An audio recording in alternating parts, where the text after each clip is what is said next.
You are now listening to the Prime Podcast, a show dedicated to exploring and investigating all things health and fitness related. Join us on this journey to live life in your prime. Now on to the episode.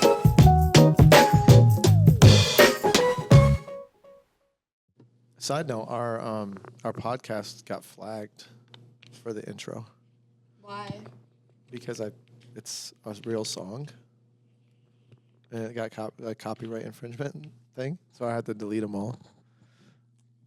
So that's why ours from last week never got posted? No, they didn't get posted because it's going to get posted today. I'm going to intentionally be a week behind just in case we don't do one. Good idea. Yeah. I think one of you guys should take us off today. Yeah. Do you have your notebook?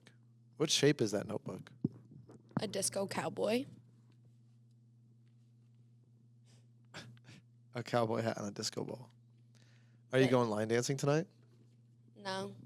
I don't really like that place that much. Oh, 12 North. Why not? I don't like the wall color in there. It just the gives... wall color? Yeah, it gives me what color are the walls? Lime green.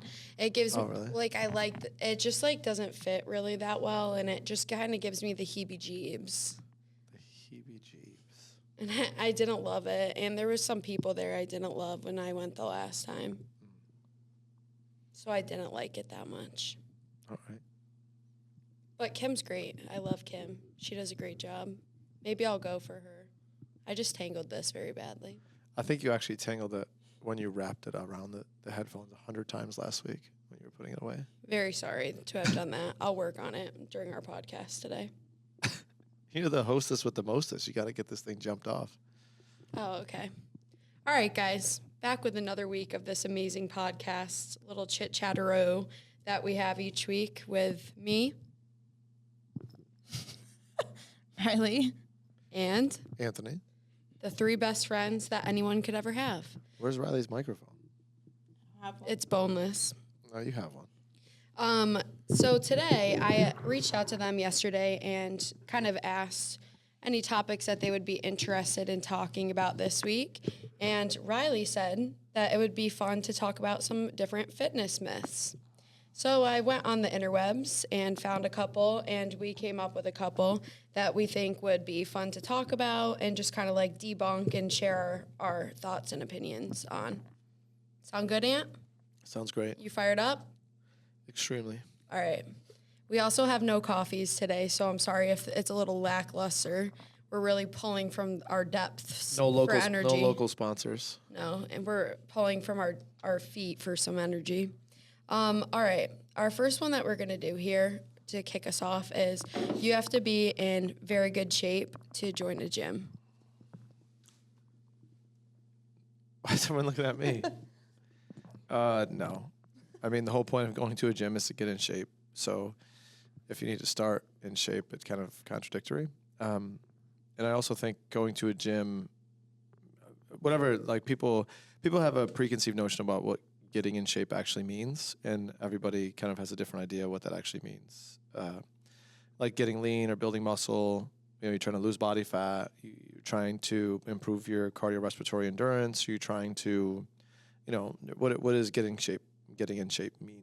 And I think depending on what getting in shape means to you, then your exercise routine would follow that. Like if you just want to improve your cardio, then maybe like riding bikes and going on a run is maybe the most beneficial for you. If you want to build strength, and maybe going to a gym that focuses on strength training might be the best option for you. If you want to, improve your physique, like bodybuilding, maybe you go to a bodybuilding type gym.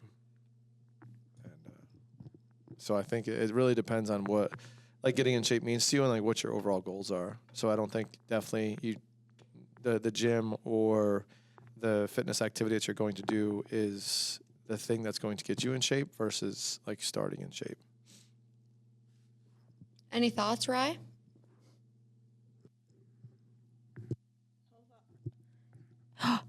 Oh, it does there it work. goes. I talked into it. Why does it keep doing that? I don't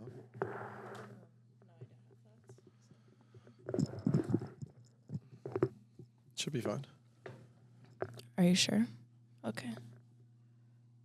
No, I don't have thoughts. I think that was actually an amazing answer. That was really fun to listen to. So kind of building off that, I have here, you have to stick solely to cardio if you want to lose weight. Oh, no, he just kind of said that a little bit. Well, I think you say it all the time. Your brother he lost so much weight without actually doing anything. Like nutrition was his focus, right? Yeah. And he lost a lot of weight. So it just depends on your lifestyle and what you're doing. If you're not making any changes, then nothing's going to change. But of course, if you're doing cardio, you're going to get better at cardio. Yeah, I think exercise for weight loss is probably one of the biggest fallacies that's like in the world today. You know, like if you go and train, you know, you might burn like 300 to 500 calories in a workout, which isn't that much in the grand scheme of things.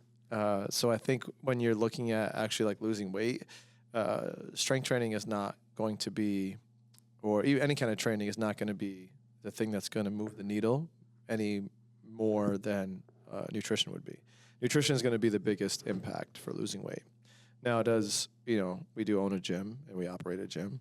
So, telling people that going to the gym doesn't make you lose weight, but what is the gym for then? We've talked about this on a previous podcast, like all the other benefits of training, whether that's mental, building strength, building mobility, building the ability to move and do all that kind of stuff. So those are the real benefits of like doing the activity. And if you think about activity as just a way to maybe give yourself an excuse to go eat like trash, which some people do. Like going and like, hey, I need to work out today so I can go and drink and eat pizza tonight. I think that's a real big red flag if that's like your goal for exercise, because then you're using exercise as kind of like a punishment to yourself because of the way that you live your life. Yeah, I had that one in here too. I'm exercising so I can eat whatever I want to. Yeah, and I think that goes to, it does help a little bit, obviously, because if you do have more muscle, then your body naturally has to burn more calories at rest. So, there's a little bit of truth to that. But at the same time, if that's how you look at exercise solely, you're looking at exercise in a negative way versus in a positive way. So you want to look at exercise as something that you get to do for your body and get to do for your mind, versus as a punishment because I treat my body like shit the other 23 hours of the day.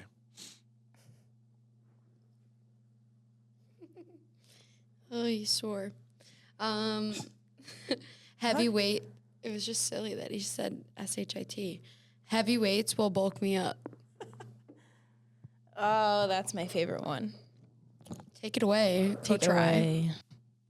Well, maybe 2 years ago, you told me that a woman doesn't want to come here because she doesn't want to look like me.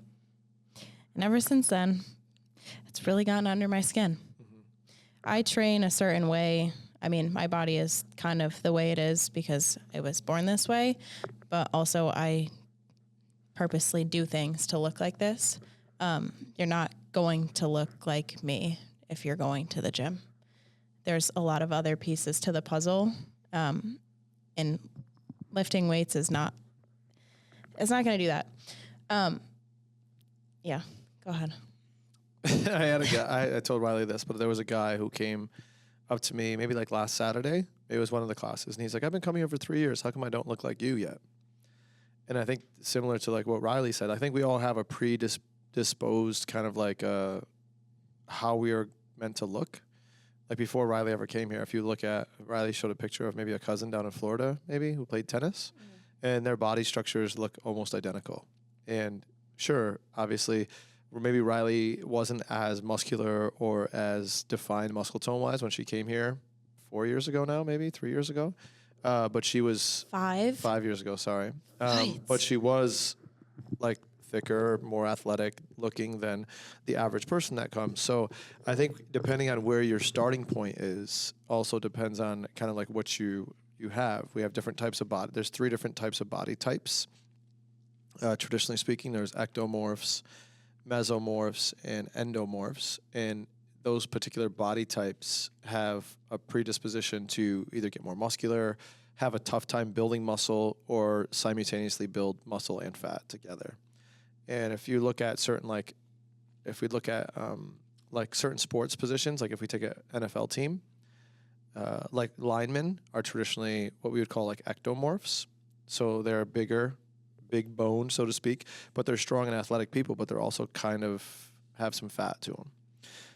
Endomorphs are traditionally like tall, lean people, think like basketball players, like that they can lift, and they probably won't get very big and muscular. And those are people might be in the gym that they call them hard gainers, right? They have a tough time gaining weight, they have a tough time gaining muscle, and there's a couple of people that are here that are like that too, like super lean, that if they don't lift weights, they just like the muscle just falls off them. And then there's the people who are like mesomorphs, which are kind of like Riley and I, that like we can look at a barbell and just get more muscular. And just naturally have an athletic build. Things are a little bit easier, and they're kind of like that well-rounded, like NFL running back, NFL linebacker type. Like they're lean, jacked, athletic, and those are the type of people who have a much easier time building muscle, and kind of like they're a little bit thicker, but also really athletic looking. So there's those three different types of body types, and depending on where you fall, depends on what things are gonna result in a bigger change for you. So like hard gainers, like the tall lean people, have to eat like a bazillion calories to gain any weight. The ectomorphs, who are like the naturally rounder folks, they have to like really limit their diet and nutrition to lose weight. So we have like these really different things based on your body type, and depending on where you fall in those categories, it makes much more. It makes how you are going to look and how you design your workouts and nutrition around that are going to change, like if you build muscle or you don't build muscle or you look a certain way. And I think once we understand those things, we can get a better idea of like, will I look like Riley ever? Or can I look like Anthony? Or will I look like so-and-so? But, we don't have a lot of girls in our gym traditionally that like look like Riley. I can name maybe like 3 to 5, and the rest just look normal, quote unquote normal. I told Riley that when we go to the Hannaford, like, she's like, people like stare. I'm like, because we don't look normal. Because like it's not normal to see people who look like us. And I think even more so because our society is in such a bad place with nutrition and health that it's even less common now, especially in upstate New York, where you see like muscular athletic people just walking around in like nature. Versus like if you go to a bigger city or you go to somewhere else, I think it's more common. More like or what's it called, like demographics. Like There's more people who are look like that. People walk around more. So I think in upstate New York, you're very limited with how many people value health, fitness, and wellness and exercise a lot. That's why the communities are so small, and we know everybody who does. A little itch. All right. Next up, we have no pain, no gain. / like more is better. Do you just talk about that in your email? Kind of. Not particularly. I didn't talk about no pain, no gain. Okay. I talked about maybe being in pain or causing pain if you're doing something incorrectly all the time. I don't know. I wrote emails, and I kind of talked about it in every class on Friday too, so I don't remember exactly. But I guess if you're looking at, I definitely did. I write a lot of emails and wrote a lot of things. I don't remember what I write or workouts No, I I think do. I think it was the more is better. Like Yeah. I think because you might be hitting the thing on the bottom.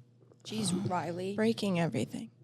Yeah, I think go into that a little. Go into like what you touch on in the last email a little, like the competition-y email. Like that kind of goes along the lines of like this question. Oh, I don't know if it was specifically about more is better, but there is this idea of like junk volume. That's kind of been popularized in the last like 5 years or so. And junk volume essentially means like you're just doing stuff to do stuff. And we have a couple folks here who have a tendency to do that after class. They want to do more. They do this, and it doesn't benefit you in any way. And it's just volume for volume purposes. And it doesn't have a structure. It doesn't have a rhyme or a reason. And it's literally like junk. It's just described as junk volume because of that. Because there's no structure to it, and it doesn't really help you in any way. And the only thing that does help you, like if you were to say, I'm training for a 5K and I run a 5K every day. Or, another example might be we're doing Murph prep on Monday, but every Monday leading into Murph, I'm going to do the Murph. Like, why would you do that? It's just like unnecessary volume that you definitely don't need to do. And in turn, you're just going to end up in a bad place where you're going to beat yourself up. And, the joints, you only get, for most of us, you only get like one set of shoulders and knees and hips, like there's a lot of people who are getting replacements and things like that nowadays. But the more, there's two ways to have joint degeneration. One way is to sit on the couch and do nothing all the time, right? So your joints degenerate because you don't use it. And the other way is to do way too much. And way too much is, similar to like what a professional athlete would do, but you're not a professional athlete. So you're doing, like running around for hours and hours and hours, doing extra training, double sessions all day long, and all that kind of stuff. And then you're going to have joint degeneration because you're overuse of the injury. But for the most part, we're all kind of in this like recreational activity thing where we don't need to do more. And if you do need to, and if you are doing more, so to speak, like outside of, let's say, if you come to Prime and you do our classes, which we try like Friday after our class, like I've been trying to do like a little bit of bodybuilding type stuff, maybe not bodybuilding, but like rehab, more unilateral stuff, trying to get my shoulders to feel better, my hip to feel better. I'm getting up there in age, so things start hurting a little bit more, especially when I do like semifinals like I did last weekend, and I do a lot of stuff that I'm not familiar with, my body isn't familiar with anymore, the weight or the volume that gets in a high level competition, things start to get beat up. So trying to combat that a little bit. So, and then Friday I looked at after our workout and I was like, I don't even know what else I would do to complement what we just did in class, right? We had a great structured warm up where we did some core stuff. We did some skipping, which is like plyometrics. And then we did some lateral shifting lunges, which, is great for mobility, great for strength in the knees and hips. Then we front squatted kind of heavy. And then in our conditioning, there was running, lunges, which is unilateral. And then we did some hamstring curls. And then I was like, I don't even know what else I would do in our structure of workout that would supplement this, that wouldn't just be a waste of time. So, sometimes there are opportunities for that. And then sometimes they're like the class literally is enough. I mean, we try to program it in a way that you don't need to do more because the more isn't necessarily beneficial for you. And then I guess the no pain, no gain, we didn't talk about that, but pain, a long time ago I went to a workshop by Dr. Perry Nicholson, who it was literally about all pain. And his phrase and his quote that he used a lot was, pain is a signal for change. Okay, so if you have pain, that's your body's kind of response that you should be doing something different. And when you're in pain, you can't perform. I used to say this all the time with the athletes, like health precedes performance. So if you're not healthy and you're always in pain, like your body's always playing defense. So if I have knee pain, how am I going to be able to squat at a high level? Right? If I have shoulder pain, how am I going to be able to bench press a lot? I can't because my body's like kind of protecting it, so it's not letting me access its full capacity. So it's probably better to get healthy first before you try to do like performance related things. Sure, can you still bench press and can you still do some of those things? Yeah, if it's tolerable at a low pain scale, like somewhere from like 3 to 5 on a 1 to 10 pain scale. But if you're bench pressing or doing an overhead press or squatting and you're at a pain level of like a 7 to 10, then you're not getting any better squatting, and you're certainly not helping your knee or hip or lower back out any. So you want to reel that back to a different thing, work around the pain while you're still managing that pain with some rehab type exercises. Side note, while we're on this topic, I would just love to hear what you had to say about it. I know Rye's probably familiar with it, but field hockey world-wise, I feel like we run into this like question a lot where it's like, is this painful for you or is this just hard? Like, do you feel like you have to deal with that with your athletes that was a in lot? an email recently. Are you in No, pain I'm, like, or are you injured? No, but I'm being like serious. that's like, a big this thing is with a big thing with our team. Our team. Yeah, They that was the can't quote that I used in one of my emails Oh, recently. well, then I guess Well, I'm picking you it can up talk from about that it. too. I read But the that's emails. what they do. Like in a conditioning, like they'll be like, "Oh, this hurts so bad," but is it like, and it's hard for us to say, I think you're just saying that to get out of this. I think you're just soft. Yeah, but or how like, do are we- they actually like? Or I guess Well, that's each why the quote individual from is the different. movie, the quote from the movie that I had put on there from the program, which is like a old school football movie, like in one of the first scenes, they're at football practice and the kid gets knocked. You know, he's a freshman, he thinks he's all that, and he gets tackled pretty hard by an upperclassman. And he like lays on the ground a little bit. The coach goes up to him. He goes, Washington, are you hurt or are you injured? And then he says, well, what does that mean? He's like, well, if you're hurt, you can keep playing. If you're injured, you can't. Right? So there's a difference between like pain and injury. And I think a lot of young kids, especially if they've never pushed themselves, they don't know the difference between muscular soreness or, you know, like if you look at my kindergartners, they'll be like, I broke my leg, you know, if they bump into somebody. I'm like, you didn't break your leg. You just went knee to knee with somebody and it hurts for a second and you'll be fine. Yeah, I guess I'm asking like, how do you, in your opinion, like get them to like push past that? Like you've dealt with a lot of athletes and stuff. Like it's hard, and you have to be careful with the way that you word things in case it is actually like an injury or whatever. But like I feel like it jumps right to injury and I can't do this rather than, oh, this is just a really hard lift or really hard conditioning or this drill is just really stinky. Like they immediately just cop out of it instead of like pushing through like hard things. Well, I don't draw a lot of attention to it. I'm very dismissive of stuff like that to not like raise it up to another level. You know, like if people have pain, you know, I'll kind of ask some questions and like kind of go through. I think over the years I've gotten really good at figuring out kind of like rehabby physical therapy wise, like figuring out like what causes pain and like what can elicit the pain, or, you know, it depends on where the pain is too. Like if the pain is in like your quad, right? So if it's in like my quad, like in the meaty part, or if it's in my knee, right? That's a difference, right? So if you have soreness or discomfort in like the meaty part of the muscle, it's probably just soreness most of the time. You know, maybe there could be an instance like if you pulled your hamstring or pulled your quad, but many times that's not happening because those things happen at like full speed or, you know, those different things. Many times like their quad is sore because they haven't run all year and now they're doing conditioning. But if your hip hurts, right, which is in the joint, or your knee hurts or your low back hurts, you know, and then there's a difference between like, you know, when people say sometimes in class, like we do a workout that's very like hingy dominant, right? And they'll be like, oh, my low back hurts. And then my first question is like, where's the pain, first of all? Like, is it in your spine or is it in like the musculature that supports your spine? Okay, so that's the first question. Like, okay, if it's in your spine, then maybe we try to correct your form a little bit. If it's in the musculature, then you're getting like a back pump, right? Because you're not used to hinging that much, and that's okay, right? So you have to decipher between the two. Like, where is the pain like originating, and like, is it where the pain's supposed to be? Like, if I'm doing, you know, like a lot of people came in, they said their butt is sore from yesterday because we did a lot of lunges.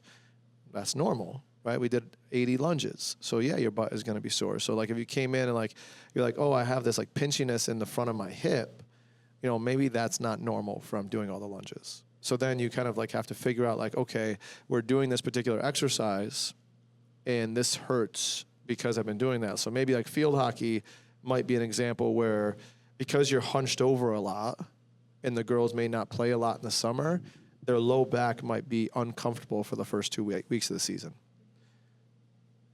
Is that painful? No, that's probably because you're now hunched over for 3 hours a day and you weren't doing that much. So now you have that kind of stuff. So then maybe we do some things to get you out of that in the opposite direction, maybe side bends or rotation the other side, because a lot of people are, because in field hockey you have to be one side. Everybody has to play right-handed, right? Mm-hmm. You can't even play left-handed. So everybody's hunched over on the same side. You can play left-handed? You just flip it. Yeah, you play on both sides, but you're like hunched over the whole time. But isn't the face of the but the face yes, of the racket? But you know, there are left-handed players that will flip the stick, so they play on this side. but it's backwards. Though. It's backwards. Yeah. But I'm saying most people. 98%. Yeah, but it's like a 99, right-handed stick. Yes. Yeah, so I would say like, but still, most of the people, because Yeah, it wouldn't you're be always really like that. efficient to play backhanded the whole time. No. There But was a you girl can. from Hamilton that I played against. She was probably one of the best players I've Did ever she play seen. backhand the whole time? Mhm. Oh, wow. Well, it's not normal. Right? But so, yeah, so you might work. So you just have to understand like which things are going to come. And then you could address it ahead of time too. Be like, hey, like for football players, like when you're not used to wearing a helmet, the first week of wearing a helmet, you have a constant headache. Your neck is sore because now you have a 7-pound thing on top of your head all the time when your neck muscles aren't used to it.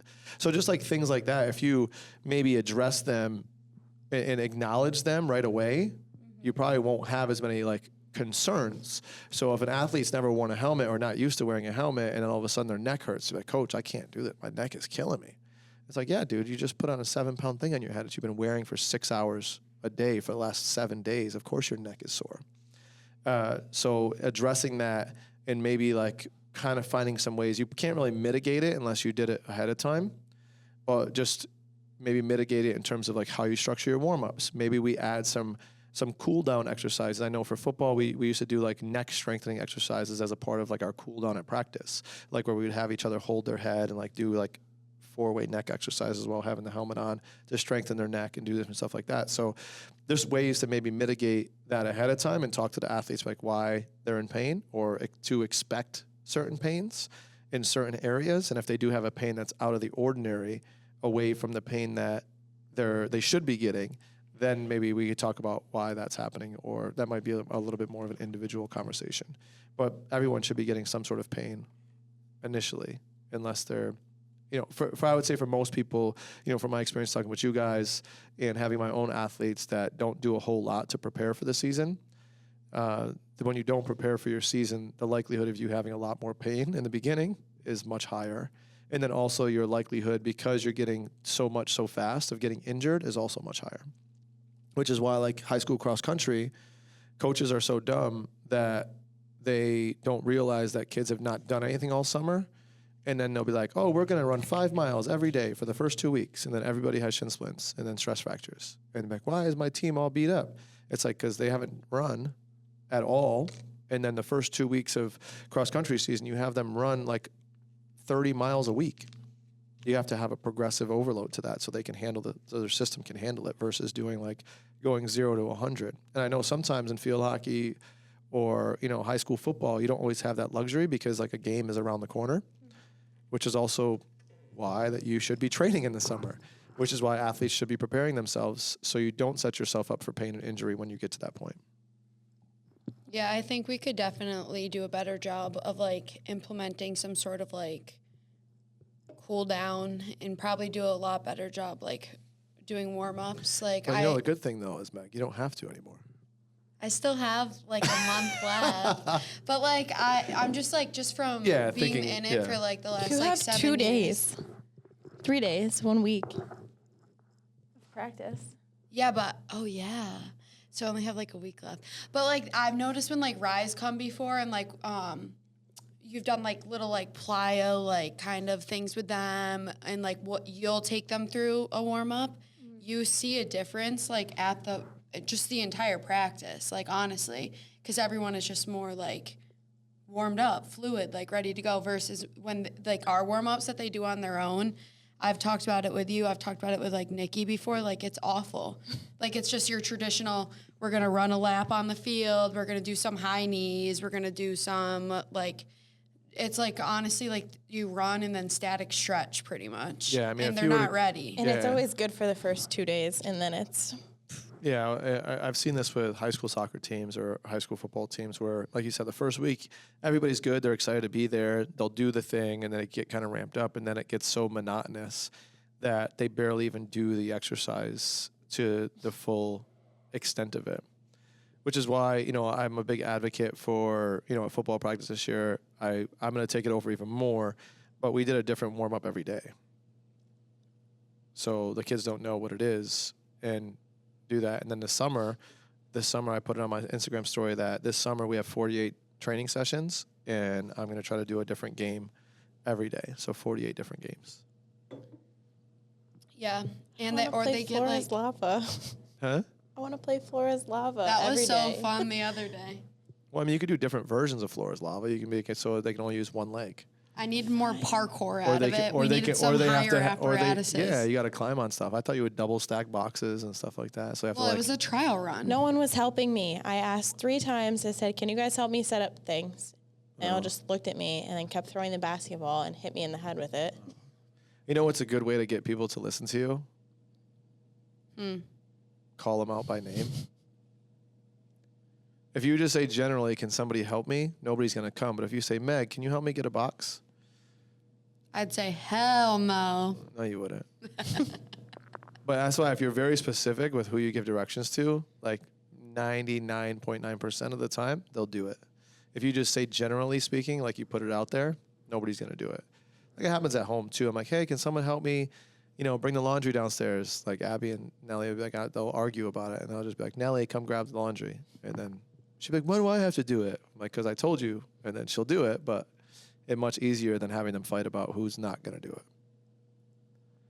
And those kids will just like pretend they didn't hear you. That sounds exactly like me and Brooklyn B. Johnson. Shout out, Brooklyn. She'll never watch this. I was going to just say something else. Oh, I thought my 5:30 group that I had, I thought they were all sisters until like Tuesday. Yeah, she thought Lily, Addie, Lainey, and Cora were all sisters. They show up at the same exact time, and they act like they're sisters. Well, they've been playing basketball together forever. I didn't know. I just thought they were sisters, and I thought I don't know. I got to do a better job with names too. That's one of my fail safes. Not fail safes. No. I How don't about do a- good with a names. Weakness. I don't do great with names, but it's better once I know. Like Big Al, Adam's friend. Once he said that he likes to go by Big Al. Now I can like remember. Does not his like to name. go by Big Al. He said that to you. Or did Adam tell you that? Adam told me that. Yeah, he doesn't like to go by Big Al. But if it helps you Okay. remember, But it there's helps no you way remember. Al likes to go by Big Al. No. Or like Tony. All like I would take me a second here. Like Tony, Tom, Nick. and Nick, the Nick. Beaster Bros. They're all just Beaster, like big Beaster, little Beaster, little Beaster, like it, because it's just hard for me. It's just easier with nicknames. I don't know why. All right, I got 2 more here for us guys. Do you know how Beaster started? I thought it was because Bergano was trying to spell his name No, randomly, it was because McCluskey couldn't say it at a bar. and that's how Beaster started. Yeah. He literally said, "Your last name's Beaster." He couldn't say Isn't it. their last name Bonferdici? Yeah. And Beaster came from Bonferdici. Hey, we're talking about the dog here. Who knows what goes on in that brain? Shout out McCluskey and Mandy getting married in 2 weeks. You're looking at the officiant and the photographer. It'll be a very, very fun occasion. We'll update you guys in 2 weeks on that. All right, back to He's been calling you? Huh? He's been calling you? He's been reporting back. Oh. is he doing good? Yeah. Good. Okay, last What 2 did you here. put? You put a thing on your story. Did you do it for the podcast or for? Kind of. Did you get Just- any responses? I got a lot. Do you want me to get it? I mean, we don't have time this week probably, but Oh, well, we can just skip these and do some of those. no, it's fine. We're already at 35 minutes. We can do one more and then. All right, wrap it we'll up. do one more. I'll do this one. The scale is the best measure of progress. Meh. No. Can you give a more scientific response? No, that's all I'm gonna. That's all I'm gonna say. Oh. No, it's not. I try to not get on a scale if I'm being completely honest. I know when I feel good. I know when I've maybe not stayed on track a little bit and had a crazy weekend and whatever. So I know that coming in on Monday, I'm not going to be the same weight as I was on Friday. And I know that, and I don't need to step on a scale and make myself upset because I'm 2 pounds more than what I was the other day. It's okay. It's just a number. I mean, you yelled at me the other day. I stepped on it, and I'm 2 weeks now into my little nutrition journey. And I was like, oh my goodness, I'm 4 pounds more than I was 2 weeks ago. You said, that's why people shouldn't get on scales. Yeah. But you're probably almost the fittest. Probably, would you say that She's you've also ever eating been? probably 1,000 calories more per day than she had ever in her life too. Ever. Yeah. But also, I mean, if the scales, you want to get on a scale that has, or not, I mean, if you're going to get on a scale or have a machine that does, skeletal muscle mass, percent body fat, things like that, because that'll give you some actual hard and fast data versus just the weight on a scale. And I interviewed Niebergall, Susan Niebergall, a while ago, and she's an older woman, retired teacher turned fitness influencer, and she had talked about not comparing yourself day to day on a scale, but like month to month. Like if you were to step on a scale, like let's say every day for 2 months, like compare yourself to like, what's the date today? April 12th to May 12th. Like compare those 2 days. Don't compare Friday to Monday of the same weekend. Compare yourself from Friday, whatever the day was yesterday, April 11th to Friday, May 9th. And then compare those numbers to give yourself like a real idea of like where you're at, versus like that every day. Don't look at it daily because there are fluctuations. For women, there's fluctuations when you have your cycle. You might be a little bit heavier when certain things are happening, or a little bit lighter. You might feel a certain way if you had a weekend or you did this, so there's always different things that can affect your nutrition or your weight on a scale. So it's not as easy as comparing apples to apples, from day to day. Things are there's a lot more fluctuation. Riley joked because I can lose like 6 to 8 pounds in a week based off of just like adjusting my nutrition. So we went to Toronto for a retreat a few weeks ago, and I was like, what's the over under that I'm like 205 pounds? And she took the under, I think I was like 203. And then just dialing in my nutrition for the week and getting back on track, I was back down to like 196. So that's kind of where I normally live, but like going, eating out every meal for a weekend and then doing a little extra, really can affect how much the weight on the scale is. And that's some of that could be water retention. Some of that can be, too much sodium, too much this, too much that over a weekend. And then getting back on track can help, just re-regulate everything. So the weight on the scale isn't always the same or make the most sense.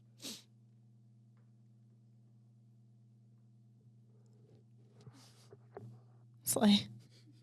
Yeah, I feel like we get a lot of feedback from like people with like our in-body that we have here. They like doing it. They try and do it. Like, I feel like at least the people who ask me to help them set it up probably like once a month. And they're always like, oh, this went up or this went down. And like, I feel like that's a better tell sign than just like the number when you hop on a scale. Yeah, 100%. They sell them at like, not like that in-body machine, but The like little scale. we have like just like it's like just looks like a scale, but it's like a mini in-body. So like you can start getting them for like the everyday Joe can get them now. Yeah. One of my personal training clients, she has one at home too. It's kind of cool.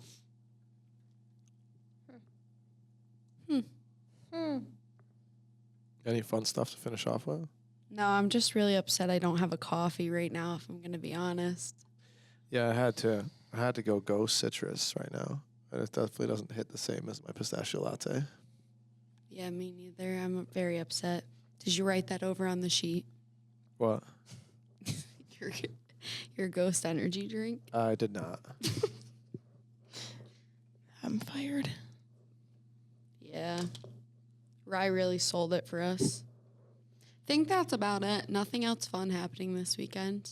No, Adam's at a competition. Oh, yeah. How's he doing? Pretty good so far. He said it's super competitive. Yeah, he said there were 20 RX teams, which is a lot. Yeah. And I think also, not to go too far in the weeds with competitions, but, partner competitions just elicit a different type of camaraderie in people. When you do, certain competitions of like teams of 4, it's much harder to get, and again, in our area, I think he's out like by Boston, right? Yeah. So again, we have a smaller area. So in our immediate area, where it's not super big, so having like a lot of like high level competitors is very difficult. And then when you do like teams of 4, it's even harder to get like really 2 high level females and 2 high level males on the same team. So if you have 2 males, I'm sure there's like in this area you could find some pretty quality teams of just 2 males or just 2 females. But when you start adding like all those variables, like how many competitive athletes are there, in your area? If you look at Boston, New York City, there's going to be a ton, right? In Central New York, probably not so much. So then it gets really watered down in terms of who's the RX type athlete versus who's not, who's elite and who's not. So you might have to go, if you are like a truly, like elite level athlete, you might have to go elsewhere outside of our immediate area to do some really high level competitions. But I mean, I'm pretty excited. I've never done an individual competition, so the Lake Placid one should be exciting in June. Yes, Riley, I said it was exciting. It's going to be lit. Although I must say that I really do wish I would have switched to be a masters athlete versus an individual, especially after semifinals. Semifinals was quite discouraging, but we'll see. I think you did excellent, and you inspire me every day. I didn't do excellent. But there is another master. My buddy Jamie, who is also Riley's nutrition coach, is the owner of the Masters Fitness Collective. Are you going to do it? And they have a qualifier in early May, which I might do the Do qualifier. it. Yeah. Shout out Jamie. James Clear, actually. Shout out James Clear. That's not, that's not his name. No. James Clear Those are wrote Atomic Habits. 2 separate people. His name is James Free. James Free. Mike Slade the other day goes, "Oh, who's doing your nutrition?" And I looked him right in the eyes. "Oh, James Clear." And he was like, "What?" I go, "Yeah, you know him?" He's like, "Yeah, he writes books." He probably does. Does this other guy have like nutrition books? No. Jamie and I played college football together. Shout out Ithaca College. Go Along with Bombers. KG, Kelly Gordon. Shout out KG. Coach Kelly. And Jamie also like does nutrition coaching for like the Wells sisters and like, Brooke Wells, Sydney Wells, and a lot of other like really high level CrossFit female athletes. So Riley's going to the games. yeah, that's pretty much the natural trajectory. Yeah. Probably not. I feel it in our future. If not this year, then soon. What else? We got our High Rocks in 2 weekends here at Club Prime. Yeah. Prime Power Play. Prime Power Play. No one even asked me about my concert. I was on stage. No, you weren't. I didn't think you ended up going. I never heard anything. I never seen no I mean, videos. you were on stage. I was on stage. Doing what? I'm just kidding. Splits. Yeah. How was it? Did she bring Electric. anyone famous? I know. I saw she wore a Sabres jersey. It was really cute. You never posted Bedazzled. Was it anything. better? Was it better than Megan Maroney? I love Megan Maroney. I don't think it's better. I think they were equally as fun. Oh. They were like my top 3: Ella, Megan, Kelsey. Like any of those 3, I see them. I want to be Megan And you Maroney when I sniffle wake up. into the. I don't know. Megan Maroney, I mean, you couldn't, if you close your eyes, you couldn't tell that was live or recorded. Like, that's how good I thought she was. Really? Yeah, I don't think, in her, like, vibe, I just thought Yeah. that, like, she sang just as good, if not better, live than she does on her actual recordings. Want to know who I thought was really good in concert? Zach Bryan. Your man's It was an electric concert. This was chicken fry. pre-chicken fry drama. Yeah. I mean, I Yes. only have one frame of reference to No idea what you're talking anything. And like I said, Megan Maroney, that was a small venue, so it was even, I don't know, just being able to, like, she was, like, that far away. Are you feeling chilly today in your vest? I just haven't changed this morning yet to my anything else. I haven't done anything but sit around for the last 4 hours. You had clients. Okay, so I meandered around a little bit. Why does he get to have one of those headsets? I don't know. My hand hurts. I mean, if you want to purchase one. No. No. I don't know. I had those first, and then when I bought more, I started looking at other ways to. I kind of like it. It's like sassy to have your microphone and like. Yeah, it used to be on a stand. I have the stand somewhere, but I don't want a stand. Isn't there one on my desk? no, not a freestanding stand. Oh. You have a hook from the table. Yeah, but I have think like I should freestanding have a stands. desk in that office. Okay. The stand-up desk. Okay. The mobile nurse cart. This popped Cute. up on my thing the other day. I think we're done, right? Yeah, I love you guys. See you next week. Bye. Bye. Thanks again for hanging out for another episode of the Find Your Prime podcast. If you're listening to us on Apple Podcast or Spotify, we'd love to hear some feedback. Maybe give us some 5-star reviews. Any feedback is welcome to make this episode and show the best it can be. If you'd like to contribute to the Q&A section of our podcast, you can find us at A. Mercurio, that's Anthony, Riley Caledona, that's Riley, and Meg Chambo on Instagram. In addition, we have the @Prime Movement Instagram handle, so you can find us there for the gym page as well. Again, thanks for listening, and we'll see you next time.